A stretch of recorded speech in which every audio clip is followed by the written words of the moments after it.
Hey there, people. Welcome to another episode of Gimme Empathy. I'm Scott Mercer. I run this shop, and I'll keep it quick this week because I'm sick and have a very unpleasant sounding voice. I've been down in Yukai in northern New South Wales for this past week, which is why there wasn't an episode last week, recording an album with a band I play in called We All Want To. And somehow I managed to get sick down there amongst all the beauty and the nature and the wonderful music and food and stuff. On this week's episode is my friend Nick Oberhardt. Nick and I went to high school together. He's also good friends with Gihan Palapana from last episode. We recorded this episode on the night of Brisbane's River Fire Festival, which is when there's a bunch of fireworks and there's some Air Force jets that do flyovers, so you can hear that at one point. And I think you can hear the fireworks too at one point if you listen real close. So there's that. And yes, I was sick, so I had a very scratchy, cracking voice throughout the rest of this episode. So yeah, let's get right to it. This is episode 15 with Nick Oberhardt.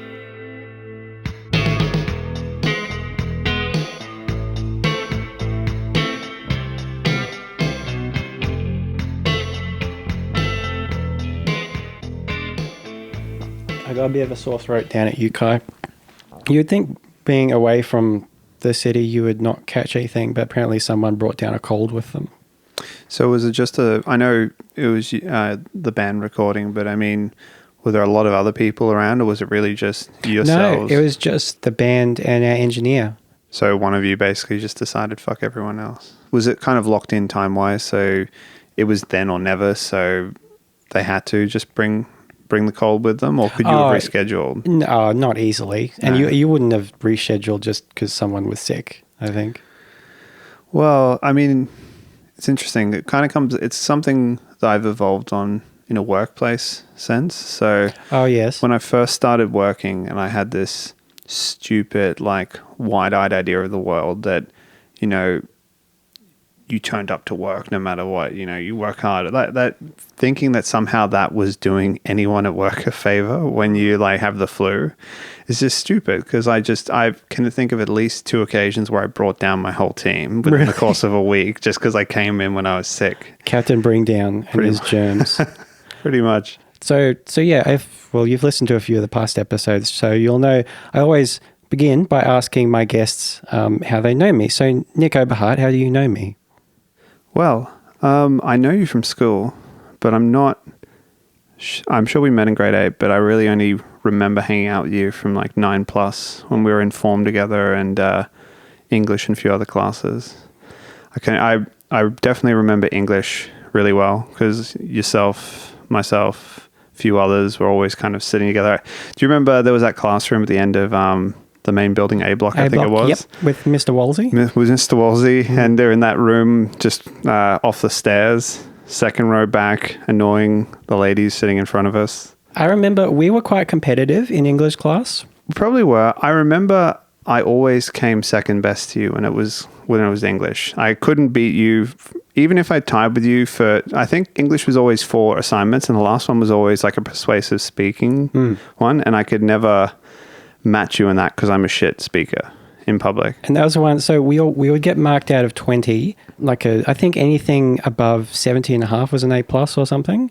You and I usually got at least 17.5, like we'd be right up there, top of the class, because we read books and weren't idiots. But I remember one time I got my mark back for the persuasive speech, which I did from the perspective of Franklin Roosevelt giving a rousing, inspirational speech encouraging America to go to war with Nazi Germany.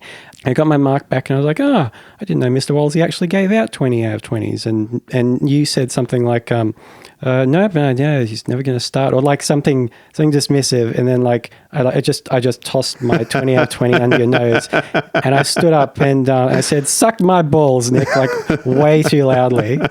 And I did that gesture. Do you remember in the early noughties where kids would do that thing where they'd stand up and like with I know what you're talking about. Yeah, with both hands they'd like slap their knees like lengthways, and that's like an invitation to suck your balls essentially. Yeah. Fun times. And of course, we were also in all those classes with Gihan I had on last episode. He was pretty good as well. I think the 3 of us were usually doing pretty well, at least in English from memory. So that was always fun. English, yeah. And I think in like maths and science, you two like were way better. Yeah. My memory's a bit foggy of that. I'll take your word for it. Well, you went on to do a science-related degree. I did. So mostly it's just worked out on this podcast that I've tended to have a lot of people on I haven't seen in a long time, haven't kept up with. But you probably are one of the friends I see most often outside of music, I'd say. Yeah, it's interesting you say that because I feel like we don't see each other that much, honestly. I'm probably just saying that because relatively I'm so bad at keeping contact with my non-music friends. No, I'm with you. Like, I think I'm the same way. Like, I'm not blaming you for that. I feel I'm also pretty terrible at keeping in touch with people. At least for my part, I'm not intentionally ignoring them. I'm okay with catching up, touching base every so often, but I don't need that sort of regular sort of engagement that I think some other people really want. Yeah, I haven't really had that need since high school for that kind of best friendship, I think. And I mean, you get a lot of that in a romantic relationship, of course. Yeah, definitely. So mostly these days we catch up. You're like my movie buddy. I've got like gig buddies I go see live music with, and you're my movie buddy when I want to see a big dumb blockbuster. Yeah, you've dragged me to a few, and some we've liked. You've described me before as I hate everything, and I find problems with everything. Or at least you did that last time we tried to do a podcast together, you threw those allegations around. I don't think you hate everything, but I do think you pick every movie you see apart unnecessarily to do with like the logic and the story. It's just because I'm invested. Like, I don't know. I think that's more... All right, no, that's not true. It goes two ways. Either I hate a movie and I'm just pointing out all the things that I hated about it, or I really liked it and there's just a few things that irked me that, stopping me from just 10 out of 10ing it, or 20 out of 20 from... But as soon as we get out of the cinema, those things are the first things you talk about. Like, no, not, wow, that was so great. Wow, that was such a good performance. It's always... But if in this bit, why didn't... Whatever. You would obviously know that... I don't know. What's the point of talking about how great something was for ages when we can just focus on like what wasn't great? Negative, Nick. Whatever. As you were saying, yes, this is actually the second attempt at a podcast we've done. So Gimme Empathy is the third podcast I've tried to get up and running. The first I mentioned in Jeremy Neal's episode was a music-based podcast, which I recorded about 5 episodes of. The second one, which we started last year, was about Star Wars. It was, yeah. Probably brought about by the hype around the revitalized Star Wars franchise. Well, the way you pitched it to me was I was out and I got I think it was a text. And basically it was, I've been reading a lot of the... Yeah, wait for that. Well, that's the 7 o'clock flyby, so there might be another one. Yay, War Machines, Riverfire. Go on, you got a text about Star Wars from me. Yeah, so you sent me a text basically saying you've been consuming, or at least started to go back through a lot of the old Expanded Universe books. I think the way you pitched it was you felt liberated because finally, because Disney had decanonized everything, it was finite. Yes. So you could consume the entire thing. So your pitch to me was that you were reading all this stuff and you wanted someone to talk about it too. And my role was just to fill a chair and let you explain it to me and be your sort of stand-in for the audience, I guess. So as it turned out, that wasn't the best idea probably. First of all, because I'm not good at telling stories. I'm not good at relaying narratives. I'm not great at telling jokes or recounting anecdotes in like a structurally sound way without going off on a bunch of tangents. I really need to practice an anecdote before I'm good at telling it. It's really one of the things I most wish I could change about myself. I wish I could tell a better story. The second problem with it was that we would always drink a whole lot on those podcasts, sometimes violently so.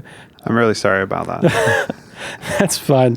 And I'm not sure how much ended up being usable. I did edit together one episode and we recorded a few more. But then, of course, as was always going to happen, I lost interest in Star Wars again. Yeah, I think we did 2 sessions, and the first one you got quite drunk, and I didn't. And then the second one, I literally have no memory of parts of it. I remember leaving.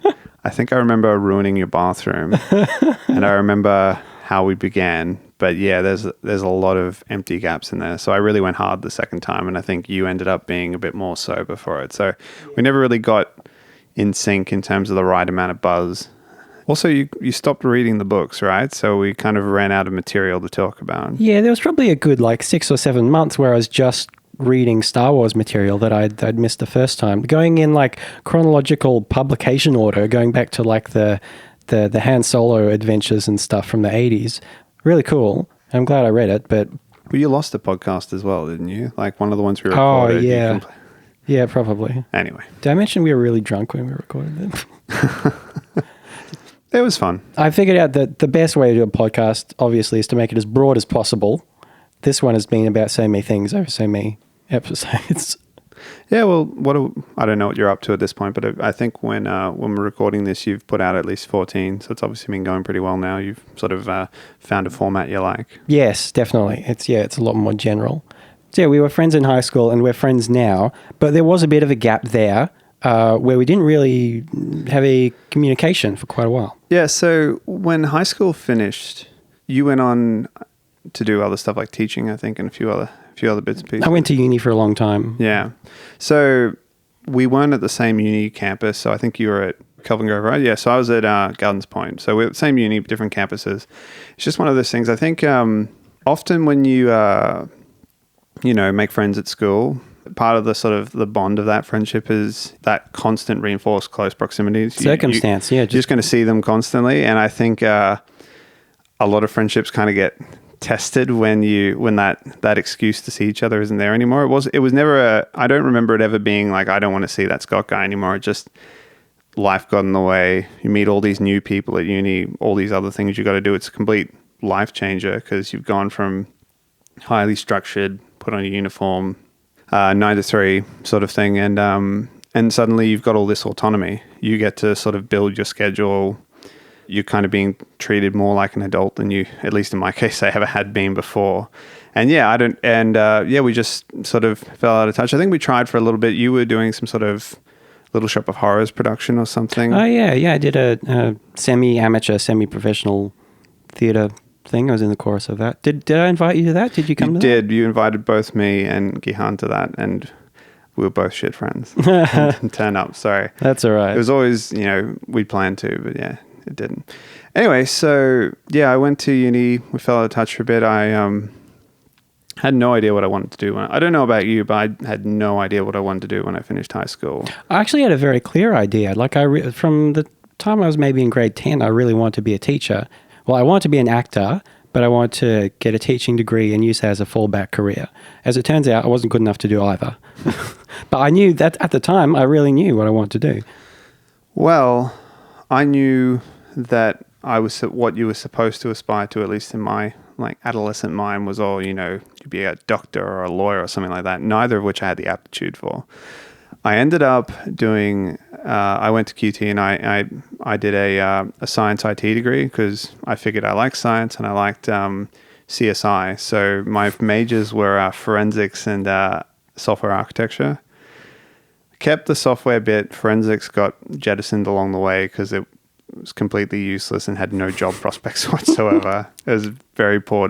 Uni shouldn't be allowed to offer you courses that have zero job prospects. But that franchise, the CSI franchise, must be the cause of so many broken dreams. I reckon. So yeah, I was pretty deep into that degree when I realized I had no future and I hated everything about it. So I had one of those life-changing moments, I guess, where I was at a workshop and it was made clear to me that I was fucked and that I had to change something. And then there was kind of a lifesaver got thrown in where they said the university that we were going to, QT, were changing the way that they offered double degrees. And if we wanted to, we could transition from the old scheme to the new scheme. What that would mean is that any subjects that you didn't want on your academic record anymore could basically just be purged, and it would be like you were starting a new degree, but with all this credit from the stuff you'd already done that was relevant. So it was a really good jumping off point. So basically I went to the subject coordinator for science, and then I was like, help me find a new major, because forensics obviously isn't going to be what I'm going to do. And we basically went down the list, do you want to do chemistry? Well, not really. There's physics, biology, all that. And then there was this one that I didn't really know anything about because we don't do it in high school anymore, called geoscience or geology, depending on what uni you go to. So I asked about that, and she's like, oh, that's the one with the whole mining industry and everything. And I remember the lady, but I don't remember her name. And I never saw her again. But basically, in that one conversation, she made me realize that that's the way I was going to go. Not necessarily because I had any passion for geoscience, because until that point, I'd really not been aware of it, at least as a subject of study, but more for a couple reasons, because it was the way she described it was very a qualitative science rather than quantitative. So it was how the earth works, basically, for lack of a better word. So it's a lot of, logic and reasoning that's very general. You don't need to be super mathematically inclined or anything like that to get your head around geoscience. And also at the time, Australia was in a huge boom in terms of the resource industry. So people were walking out of QUT on a lot of money in these degrees. So so I switched over and spent my last 2 years doing geology. I really liked it. Met a lot of new people that way that I went on to get to know a bit more as we went out into the industry. I got a job out of uni working for a resource company, and I'm still with them now. It's going to be 10 years in February next year. Wow. Yes, it's been a long time. The way I got the job was actually really lucky. Like I've had so many lucky breaks handed my way from, the uni changing the way they structured it, structured the course, from that coordinator sort of helping me find, option C for what I want to do.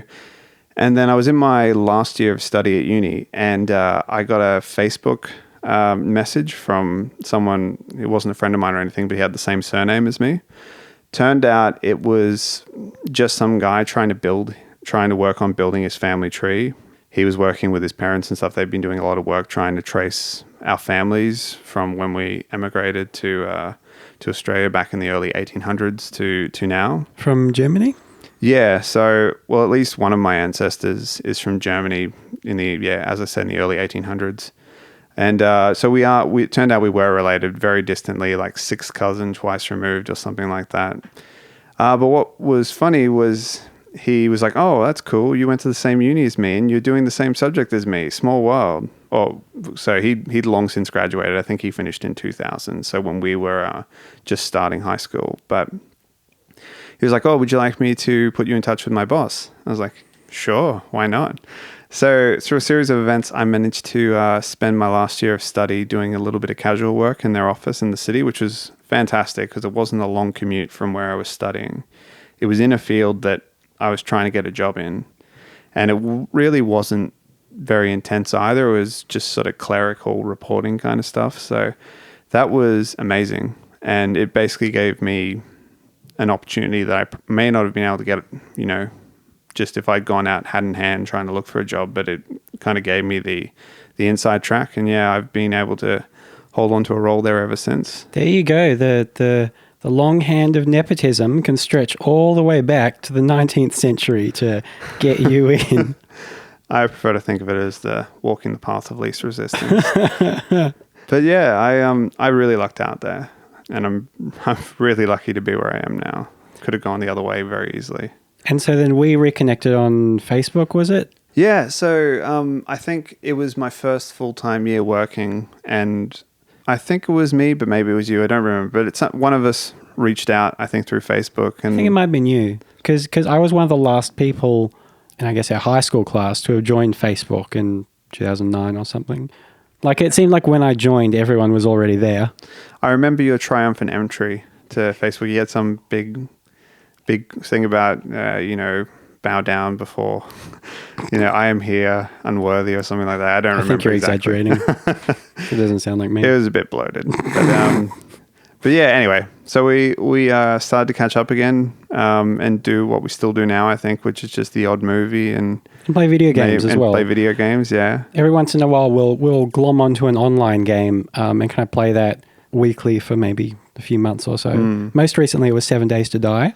Overwatch briefly when there was a free trial week earlier this year. And Minecraft, we had a lot of fun in Minecraft. Put some time in. Bastard. Had a lot of fun because so I got into Minecraft before Nick, and I was like, hey, look at this awesome game. This would have been back in like 2010 or 2011 or so before it became the juggernaut it is today. But But Nick's first experience in Minecraft was with me on a multiplayer server, so I was kind of showing him the ropes as we played. And taking advantage of me. There were a few practical jokes I may have played. Trapping you in a hell dimension with a mocking note. But I mean, you got back at me real good. That was fun. You trapped me at the bottom of the ocean like I was Angel in season 4. You and your brother, that was great. That was solid. Without any sources of light. You mined out all the coal so I couldn't craft a torch. Yeah, I tried to make it so it would take you a while. But you crawled your way out of that hole, unfortunately. Yeah. That was a lot of fun. Yeah. So I'm kind of interested because in some ways, like, we're very alike and have had kind of parallel lives in some ways. In that I think both of us have been like fairly socially awkward. Definitely. In our lives, especially back in high school, probably. You know, we both went to uni and I really angled towards, we both kind of had creative aspirations in some ways. And like over the years, we tried to get some screenwriting things off the ground. Yeah, we did. I remember you sent me a couple of things you'd written and I was really impressed. Like you had the Fetch Quest, if I remember. Oh, yeah. And you had a screenplay you were working on. Oh, the one where everyone disappeared? That's the one, yeah. And we started writing a science fiction mystery screenplay. Well, we started writing the screenplay for one movie first, then realized we needed to write a prequel or something. Something like that. Some nonsense. I've always wanted to write something, but I just don't have... I don't know. I either don't have the skill for it, or I'm too anal about getting like the nth degree right for every single sentence, and not just try and get something down on the page and then see what comes of it. Yeah, that's a massive crippling thing, I think. Yeah, I mean, it's interesting because like you've really knuckled into your career. May I say, like you have a very decent income in your chosen career. Yeah, I'm very fortunate in that regard. And I've, I guess, put a lot more time into creative pursuits, like in bands and community radio and podcasts, 1 in 3 of which succeed. And I put in pretty much the bare minimum into my career, and that like I just use that for subsistence level. Like I don't think I'm ever gonna own a house or anything like that. And I'm interested in how you feel you're at having gone down your road. Yeah, it's a good question. I, for a very long time, wound a lot of my self-worth up in what I did. You know, doing a good job was very important to me. Delivering for the people I worked for. A lot of how I valued myself, probably for worse, more so than better, was wound up in that.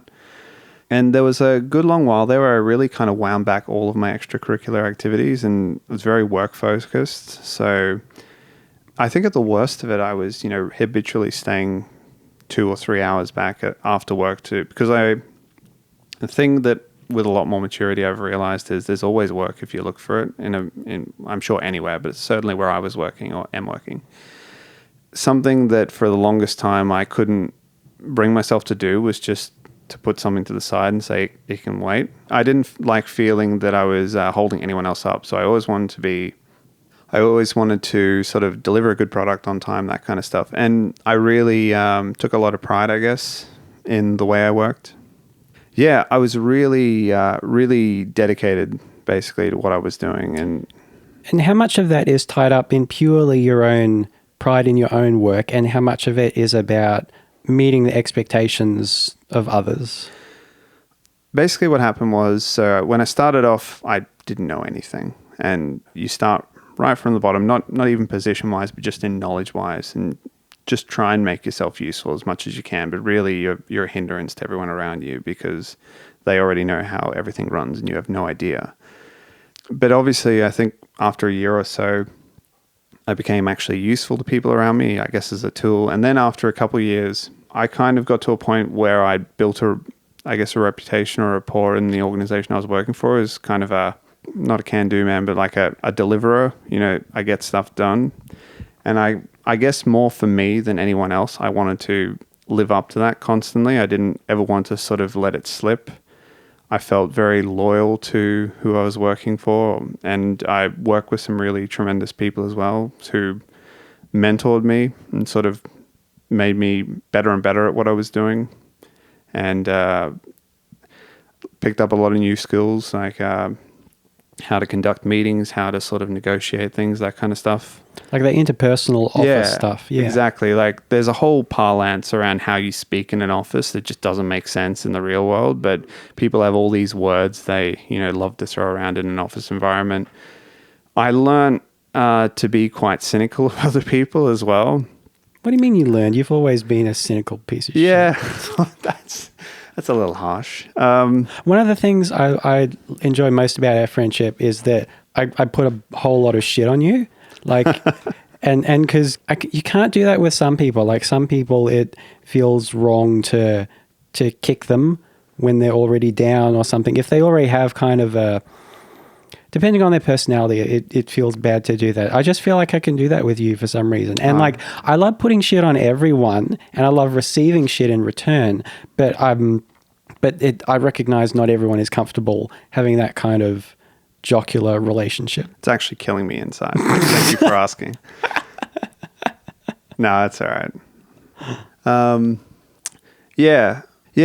I sort of I learned how to see people who weren't really contributing anything in a meeting. So people have this idea in their head that as long as they say something in a meeting, they've contributed. 90% of the time, they're just wasting time and filling up time because just repeating someone else's point again or just saying nothing but in a lot of cute words. So I developed a very healthy lack of respect for those people. I always used to pride myself on only speaking when I had something worth saying and just shutting up otherwise because it was just wasting everyone else's time.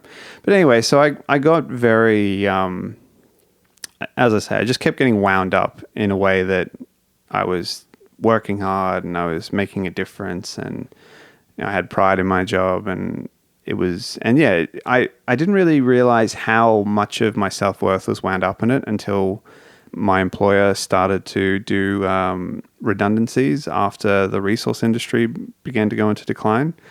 And I started to have sort of terror dreams about being made redundant.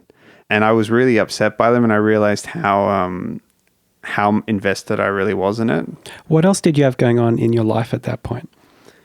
So around that time, a lot of good things were happening. I'd met my now fiance. But I'd also at the same time, I really started to realize that I'd wound back so many of my non-work related activities. I wasn't doing sports anymore. I'd stopped doing that for a couple of reasons. I'd had an injury, but also just time didn't work out. I wasn't doing music anymore. I realized I wasn't actually seeing many people, if any people, socially. This kind of larger group of friends that I remembered having, I realized I hadn't maintained those friendships and they were sort of gone. Not gone in the sense that these people wouldn't talk to me anymore, but just the closeness was gone because I hadn't maintained them. And it wasn't an intentional thing on my part. It was just I let them go by the wayside. And I felt very isolated, I suppose. So yeah, it was kind of a bit of a wake-up call for me for a number of reasons. And it was firstly that I needed to put more effort into my non-work life, for one. And the other one was that it sort of broke me of my, I guess, in loyalty, I guess, to who I was working for. Not to get too much into specifics or anything, but I realized that I'd fallen into the trap and just through my own mind of this idea that, the company was kind of like a family and you sort of looked after each other. And when it was kind of laid bare for me that obviously ultimately companies are there to make money, and when times are bad they do what they have to do to stay in business, it kind of like jolted me awake, I suppose, in terms of what I was doing and where my priorities were. It began kind of me more normalizing my life. So rather than throwing so much of myself into my work, I tried to establish a bit of a better balance.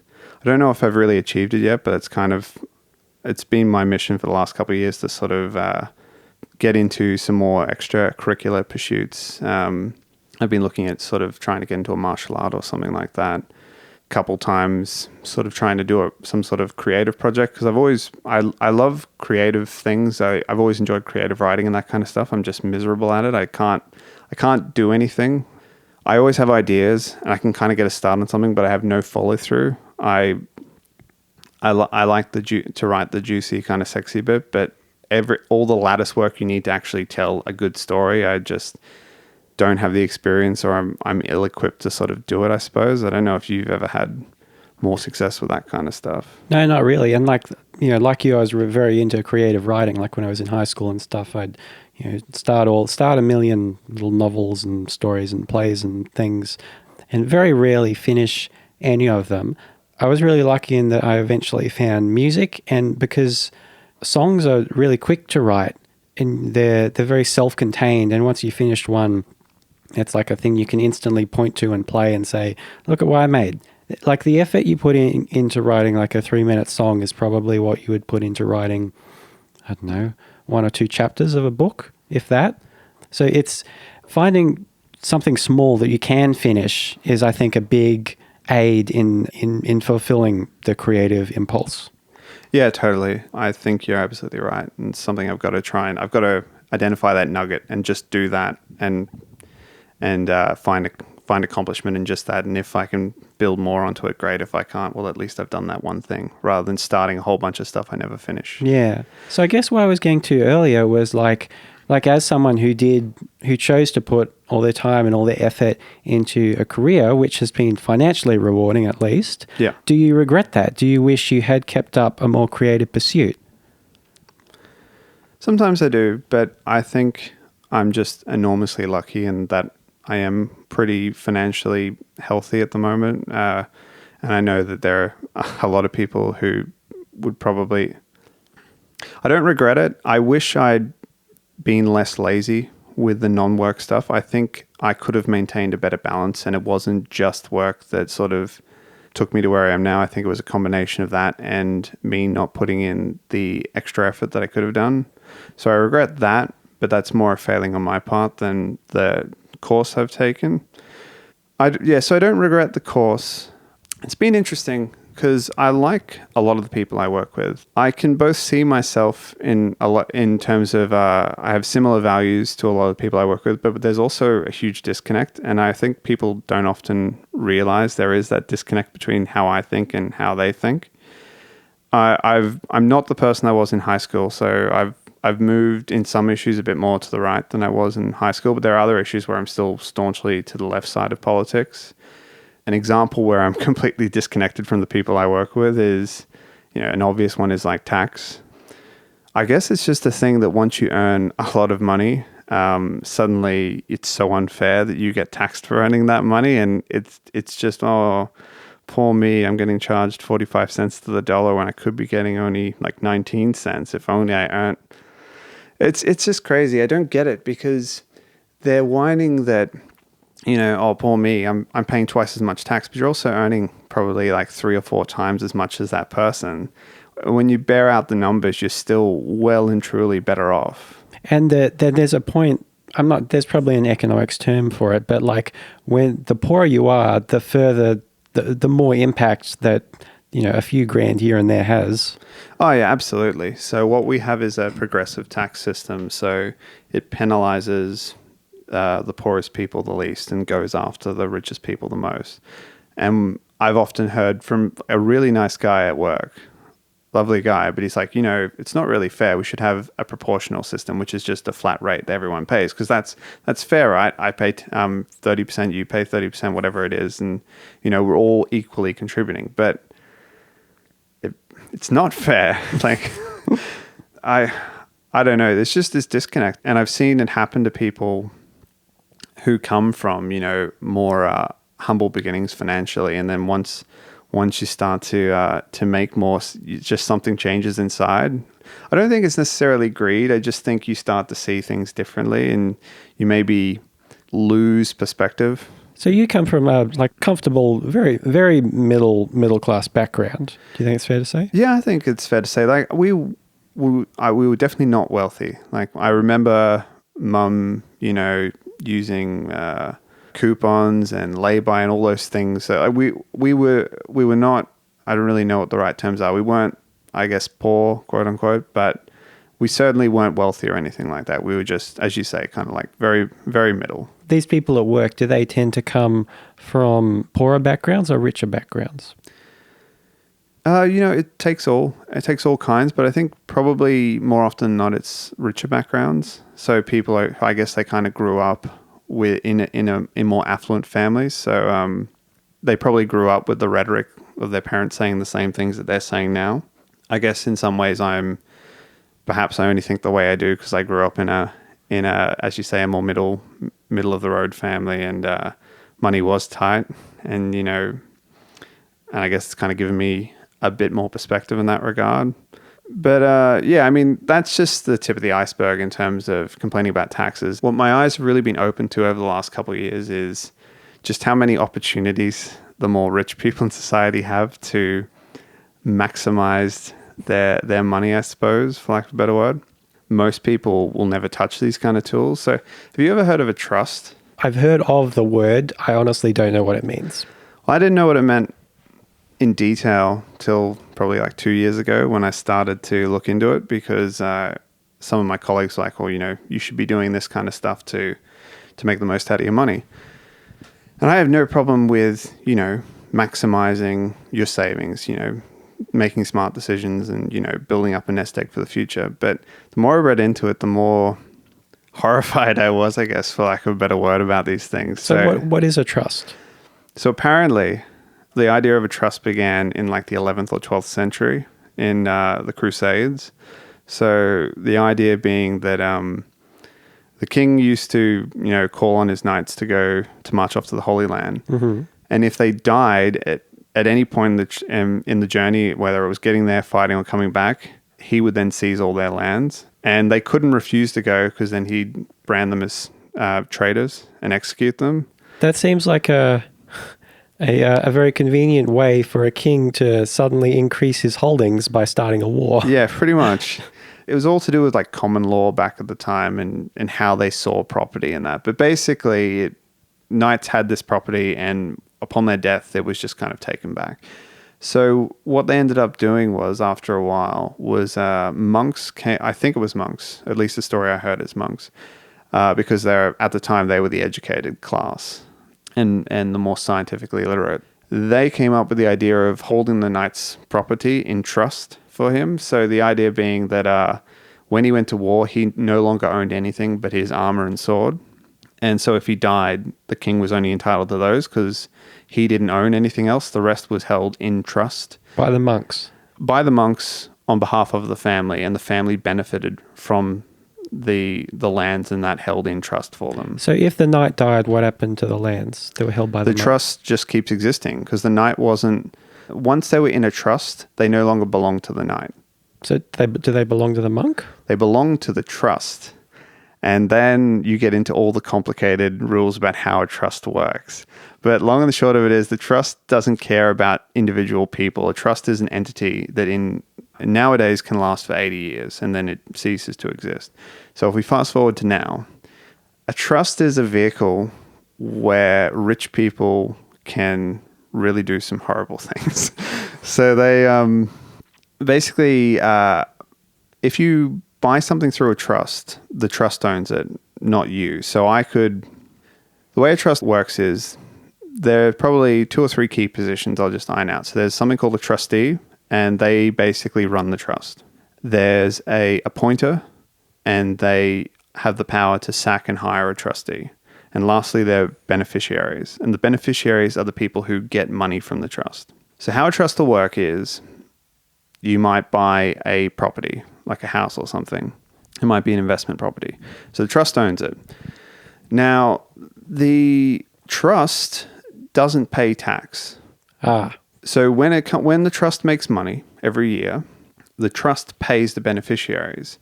But let's say one of the beneficiaries is on a very high tax bracket, and there are 3 other beneficiaries that are in a much lower tax bracket, so they're not making as much. The trust can decide who gets what. So you can start, you pick the lowest rung beneficiaries who, let's say one of the beneficiaries makes no money themselves.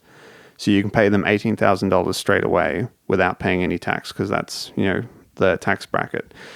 And then you can just keep paying them up. You just basically pick the person who's going to pay the least amount of tax for your money and you pay it to them. So even though it might be one particular person's really in reality earning this money and they're already earning, like $300,000 or something. So they're getting charged 45 cents on the dollar.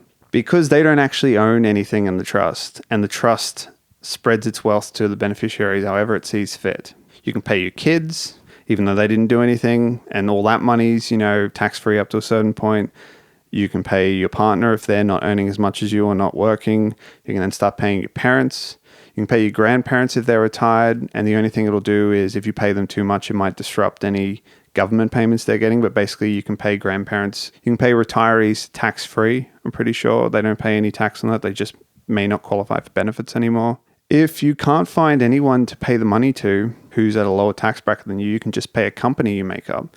That's what a holding company is, or a slush company, because companies pay like a flat 30% rate. If you're, as I mentioned before, on the 45% rate, just create a company. Just pay it, and then you can just reinvest it back into the trust if you want. You can even pay family. So you can say, if there's a family member and they are on a way lower tax bracket than you can pay them at their lower rate, and then they can gift the money back to you. And a lot of people do this because they just make arrangements with them saying, well, I was going to lose X number of $1,000s if I paid the money to myself. I'll pay it to you. I'll pay you the difference so you get some money for free. It's just a huge rort, basically. It seems like there's a lot of large loopholes where these people should be paying tax. Like why? And is this just in Australia, or is this kind of a global this thing? is a global thing, but I only know specifics on how trust law works in Australia. So why does the government let these big loopholes stand when they could be making all Because this tax money? anyone who's in government or anyone who has any decent amount of money in Australia has trusts. So they have no vested interest whatsoever in adjusting trust law. They're all using it. Right. Redistributing your money around to maximize your tax is just one part of it. The best part I found, let's say you own a small business or whatever, a larger business, right, in a trust. What you do is you don't make yourself the trustee, who's the person who runs the trust. You start a company and make the company the trustee, and you become the director of that company. So you run the company that runs the trust, but you're not actually the trustee. Then if anything goes wrong with that business, let's say it goes bankrupt or something, creditors are coming after, the people who own that business to try and get money. When someone sues a trust, they're not suing the stuff held by the trust. They're suing the trustee. So all you have to do is fire the trustee, which is a company. And because of liability rules, if a company is sued, the shareholder, the directors and that can't be held responsible because they're just employees of the company. It's the company. So the company might only own $2 worth of assets. You fire that company, you hire a new company. The trust is just a separate thing now. It doesn't care about this lawsuit. And the lawsuit's against this company that has $2 of assets and nothing else, basically. Right. So it's pretty fucked, to be honest. And so this is the kind of thing that alienates you a bit from. Yeah, I can't in good conscience really do it. Not all this stuff's for me anyway. If I were doing any of it, it would be the, maximizing who's paying what money in tax. A lot of these other things aren't even for me. They're for the mega wealthy or, and that sort of thing. But it's just such a disconnect when I sort of research these things and I see these presentations and people talking about how it's all magic and how great this stuff is. I struggle to understand sometimes how these people kind of are okay with this. I guess they're just used to it. It's the norm. Everyone does it. It's just part of the tax code apparently, but it's not something I would have ever thought legal as a child. It obviously is legal. It's been around a long time. So what's the difference between this and the actual crime of tax evasion? This isn't a crime. This is just, this is just using the tax system the way it's meant to be used, apparently. Wow. So has this disconnect with the kind of the values of some of the people you work with, has that contributed to you like reassessing where work sits in your life? Yeah, it's definitely, it's if nothing else, it's made me realize I have really different views on the world than some of these people. Whereas before I guess because if there's so much other common ground you have with people, or at least in the context of work, you have this common ground or you speak the same language. I don't know. In some ways, I just kind of assume people have similar kind of values to me. And as you say, it was, once it was more clear to me how I'm a bit of an outlier in that regard. Yeah, I've put I put a lot less stock into sort of friendships at work. Not that I'm like abandoning people there. It's a couple of things. There was a whole bunch of people I was friends with got let go. And then of the people that are left, I don't know. I've as you were saying, I realized that I was making a huge mistake, at least for myself, winding myself up so much with work in terms of it being the be all end all. So I've really tried to focus out of that. What I've not done so well yet is to sort of repair a lot of the, the old friendships and that, I suppose. That I think there's only you and a couple other people from high school that I'm still in touch with. I realized the other day that so many of the people I met at uni I haven't seen in years, and I'll probably never see them again because I've kind of lost touch with them a bit. And those are the people in your industry. Exactly. And then, a lot of my friends from work as well have moved on and all that kind of stuff. So I kind of had a bit of a realization not so long ago that I've very quickly become isolated. And I'm a bit like yourself. I'm very much an introvert, and I don't need or want regular attachment to people, but I'm not treading the happy medium at the moment. I've gone really in one direction. So I'm kind of at one of those points in time where I am trying to reassess and plan how I'm going to not become an extrovert because I'm an introvert, but get better and talk to more people, cultivate some more friendships, get back in people's lives again. Do you keep up with Gihan? Yeah, I do. It's hard, obviously. He's in Melbourne. Yeah, and he won't answer my messages either. Oh, okay. He's a busy guy. And I try, as frequently as I do with you, maybe a bit less, to sort of drop him a line, see how he's going. But I don't always get a response back from him. So. You listened to the last episode? I did. Because before that, I would have said that you definitely kept in touch with him better than I did. Did you learn anything you didn't know in that, listening to that? No, I was... he talked, as you know, about the product that he's working on and the issues he had last year. So we had a chat when he was up last year when all of that was happening. So I definitely keep in touch, but our friendship has definitely changed from high school, whereas I like to think we were still close friends, but definitely in high school, at least he was a big part of my life in terms of someone who I saw on a regular basis. And when I do see him, it's kind of back to the way things were. Not the ground isn't lost. Like we're still friends, but I don't think but we don't engage the same way anymore. Like he's got his life down in Melbourne with people he works with and friends and all that down there, and it's difficult to sort of maintain the same dynamic when you're so far apart. I mean, listen to him talk about his long distance relationship with Raina for a while. I mean, it's amazing they even, succeeded with that, let alone, him staying in contact with me. So things have changed, probably not so much for the better, but I don't feel, I still feel we're friends, and that's fine. But we just, it's a different kind of friendship now where when we see each other, it's great, but otherwise we're not really so much part of each other's lives anymore. I don't know if listeners will remember, but in the episode, Khan mentioned a game of Halo we played, which was I think the last time I'd seen him, and he mentioned a certain avenging angel who was wiping the floor with us, and that was you. Yeah, no, I picked up on that. He said vengeful and angry. Yeah. I didn't appreciate that at all. So I wanted to ask you what it is you do in your spare time now. So you've scaled back work a bit in the last few years? Yeah, for sure. So what do you spend your time doing? Well, unfortunately, not very productive things. I like to take advantage of the fact that I'm sometimes back before nightfall now, so I'll go for a walk. That's very therapeutic. But a lot of what I do is video games, actually. That's a huge part of my sort of downtime, I suppose.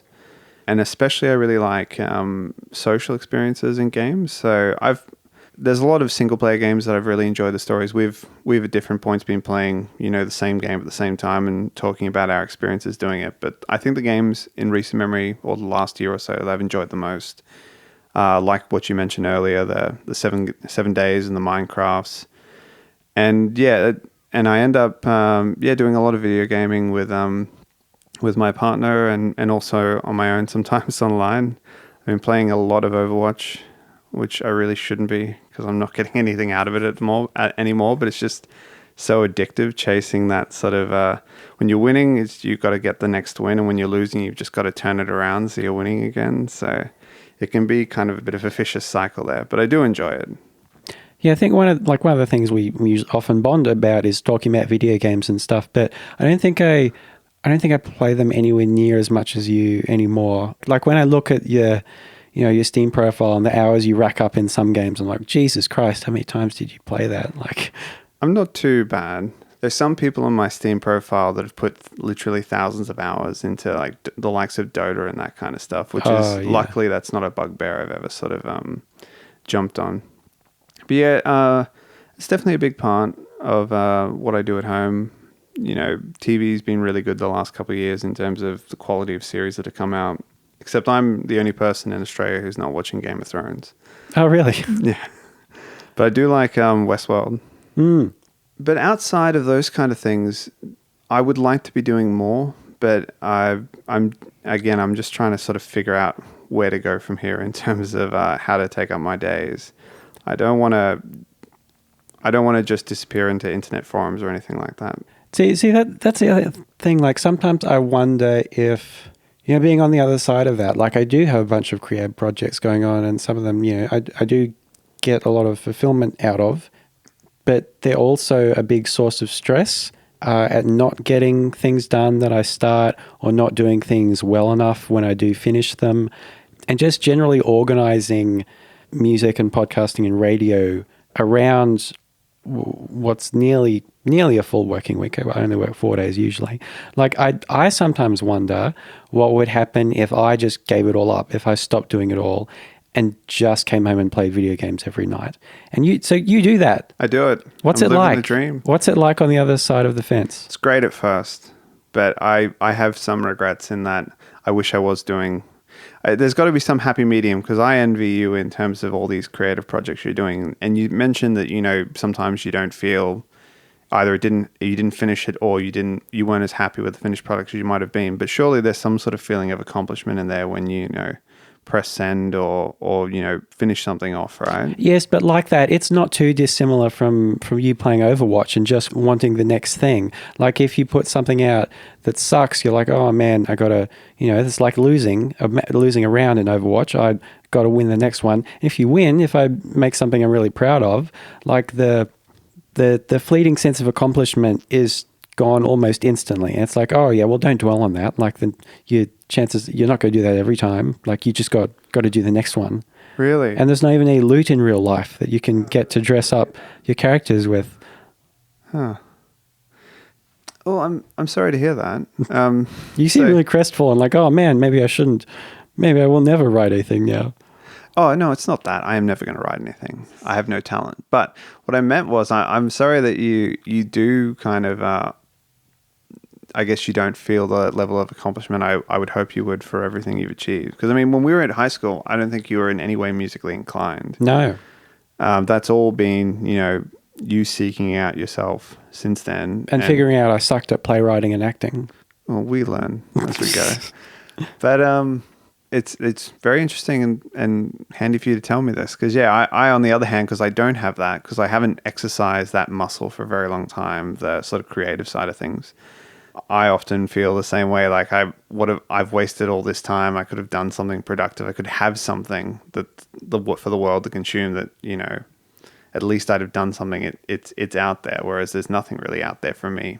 Or I guess with creative things, it's also so subjective, because like you'll have your stats in Overwatch. You can tell how many matches you've won, and that's an empirical, objective fact that this is how good you are at the game.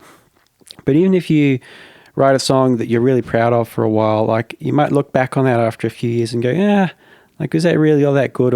And you compare yourself so much to other people as well, like looking at what other people are doing. And because when you do something creatively and you compare yourself to other things, you're not just comparing yourself to one person, you're comparing yourself to the best of everybody else, because you probably don't really see their failures or their lesser works. You're comparing yourself to the best of their work all the time, which makes it hard to. And I'm not sure I don't know if this is just me or if this is how everyone creative kind of feels. Although I have a feeling that maybe if you didn't feel this way, if you did feel like super fulfilled by everything you made, maybe what you were making is probably a bit shit. Yeah, like you say, I think the fact that you are always striving for better and, can see, the flaws in what you do is probably a healthy thing in terms of you being able to improve as a creator, but certainly doesn't sound very fulfilling. Yeah, not often. And yeah, it's kind of made worse by the semi-real reaction you can get on social media by putting things out there, and that the very artificial, the very superficial judging how good your thing is by the number of likes it gets, that kind of thing. It is funny your point that we're kind of taking different routes, because in high school I would say I was the more musical one. I played an instrument.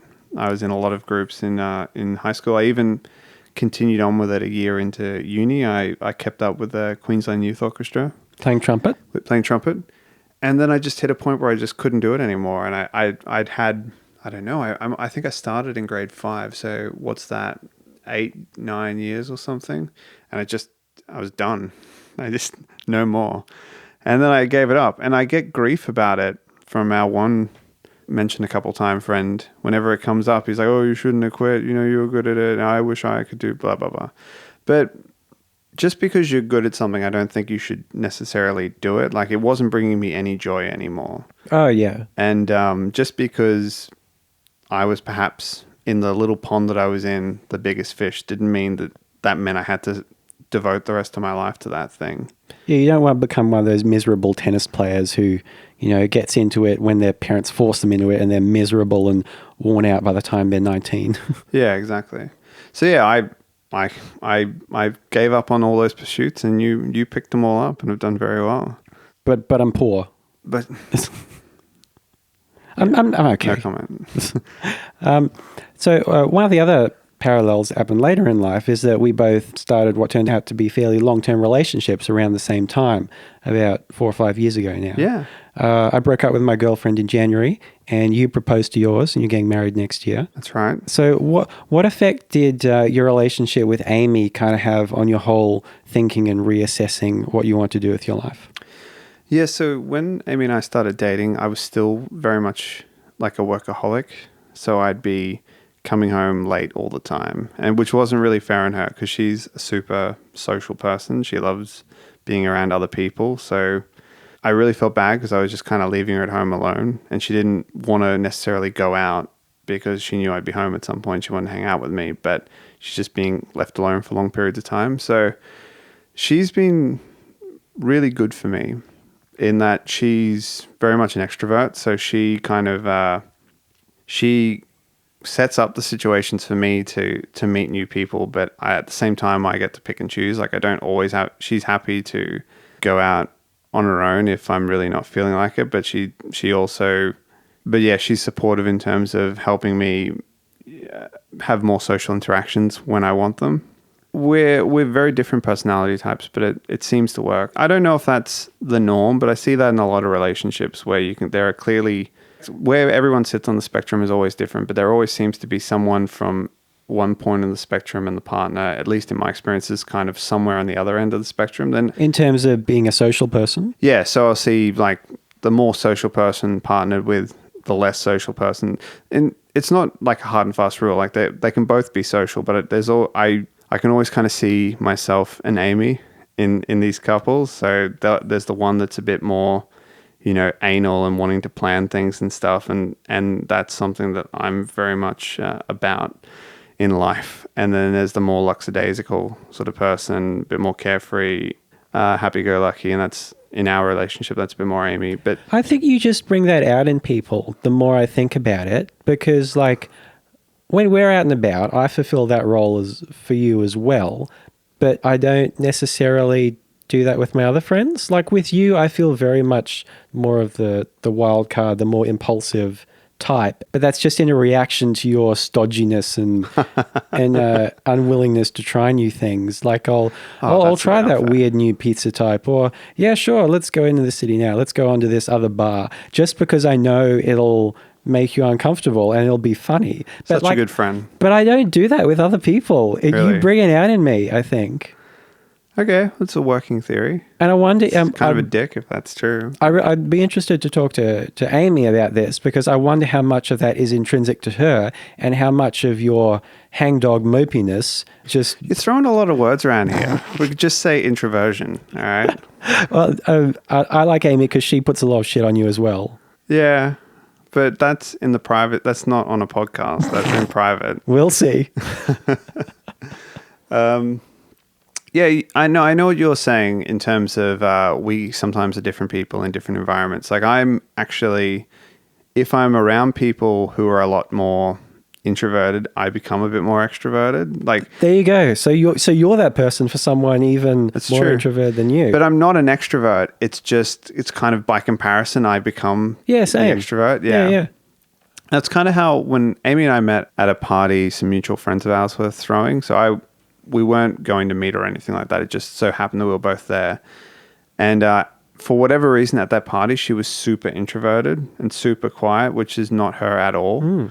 And I was a much more extroverted person with her. So I had my shit a lot more together at that event. And so from that, we ended up going to like Dreamworld together for like Fright Night or something. Movie World. Movie World, you're right, yeah. I remember we went on the Green Lantern roller coaster. Well... And went through a very disappointing Walking Dead maze, which was not a maze. It was just a warehouse with a series of linear rooms and people jumping out at you. It was very disappointing. But I also went on a separate occasion with her and some of her friends, thinking that it was going to be... Thinking that she was the person I'd met at that party and that her friends would be similar. They're all super extroverts and super loud and energetic, and I just didn't know what to do. And I started like shutting down basically because I had no idea what to do. It was super awkward. And it basically, I don't think we even spoke for like a month or so after that because it was just such a devastatingly awkward experience. I just wanted nothing to do with it again. But it was just so funny because, yeah, in that first meeting of her, I was a very different person because the vibe of that room was just so different. I guess for lack of a better word, sort of rose to the occasion and became a much more outgoing person. And then I just got shut right the hell down at Movie World. But since then, we obviously started dating, and I'd like to think we bring out, well, at least I think she at least brings out, I hope, the best in me. I hope I'm not just like squashing the best in her, but you know, maybe I am the way you tell it. I want to try something new on this episode. I want to try a lightning round of questions. Okay. So what's the rules? So I'm going to ask you a series of questions. Like you may need to extrapolate on some of them, so it's not instant question, answer, but it is a series of predetermined questions that are not, that I didn't think about with you in mind necessarily. They're kind of generic. Okay, so Nick, what are you afraid of? Fuck. I guess failure. Good one. What was the last movie you watched? Kingsman, Golden Circle. Did you like it? It was okay. When was the last time you vomited? When we recorded the Star Wars podcast. I think I did, right? Yeah. I'm pretty sure I did. It was very hazy. Oh, I remember.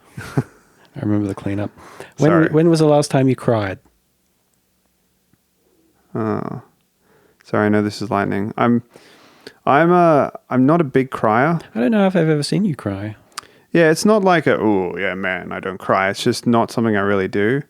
I mean, I was probably moist-eyed during some sentimental moment in a movie I saw sometime this year. I'm not sure which one though.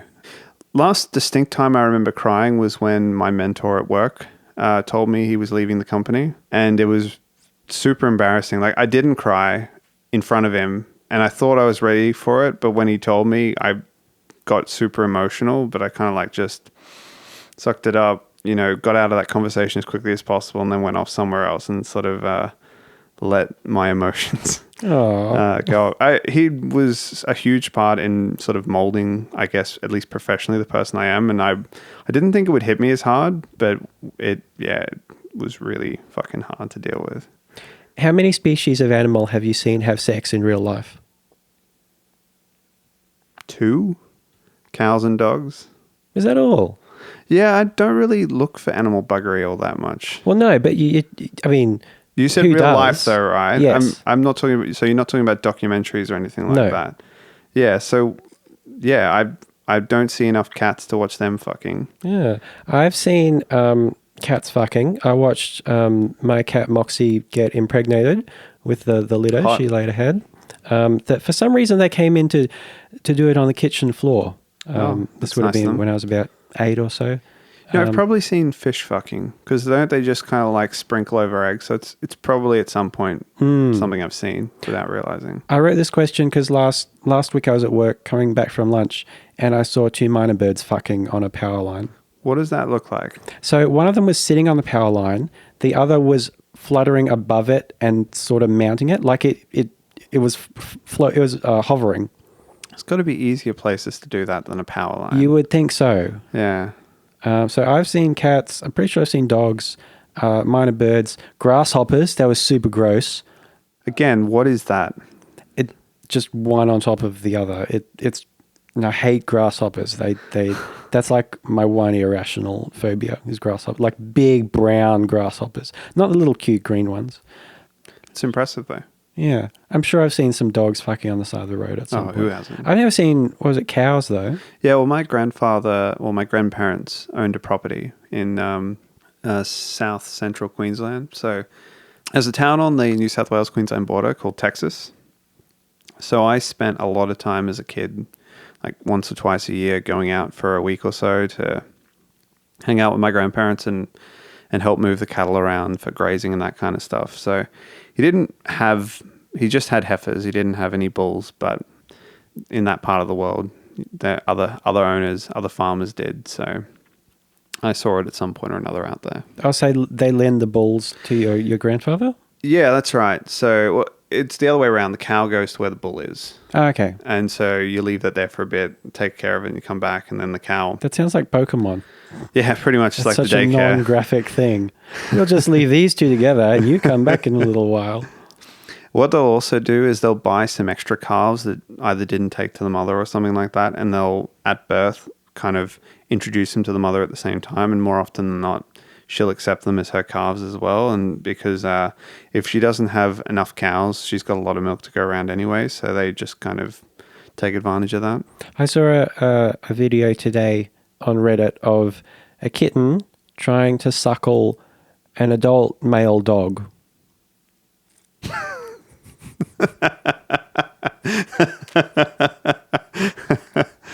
Okay. I'll show you later. Thanks for coming on the podcast, Nick. No worries. Thanks, man.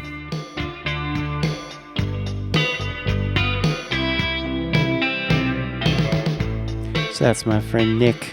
I'm not sure if you'll ever hear any of those Lost Star Wars podcast episodes. I don't know what shape they're in, if they're fit for public consumption. Maybe I'll put them out at some point. I feel like after that conversation, I need to clarify that I don't hate making things like this podcast or music or anything, but it comes with its own sets of stresses, I guess. And yeah, I was just curious to see what it's like when you don't prioritize that creative spark in your life. I don't know, making stuff it's a compulsion that I don't feel like I can stop. And I've heard other people talk about it that way. I'm always like, oh yeah, you could if you had to. You know, don't be such a martyr of a starving artist and like put your own physical and mental health first and everything. And like, I guess I could stop making things, but this is a bigger conversation. I need to talk to a guest about this. Anyway, if you want to have that conversation with me, you can email me at gimmeempathypodcast@gmail.com. Hit me up on the Facebook page. I'm on Twitter @ScottMercer2.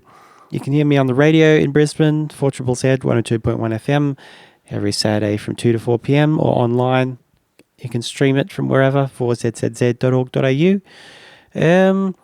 I have a music gig coming up for that band I've started to mention, We All Want To. We're playing at the Brisbane Powerhouse on October 15th at 3:30 in the afternoon. It's free entry.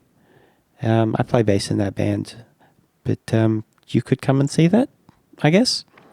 That's the thing people do on podcasts, right? They plug their gigs. It's always weird because, like, I go back and listen to people's old podcasts, like comedians or whatever have done years ago, and it's like, and the information is so obscure. Like, how would I As an Australian living in the year 2017, how are the details of your tiny gig at some LA comedy club?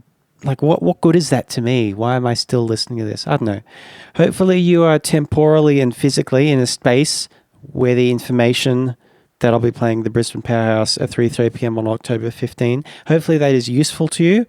If not, if you're separated by the tyrannies of physical or temporal distance, then forgive me for taking up so much of your time.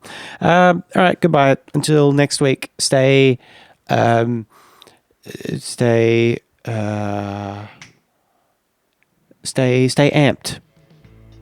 Stay amped.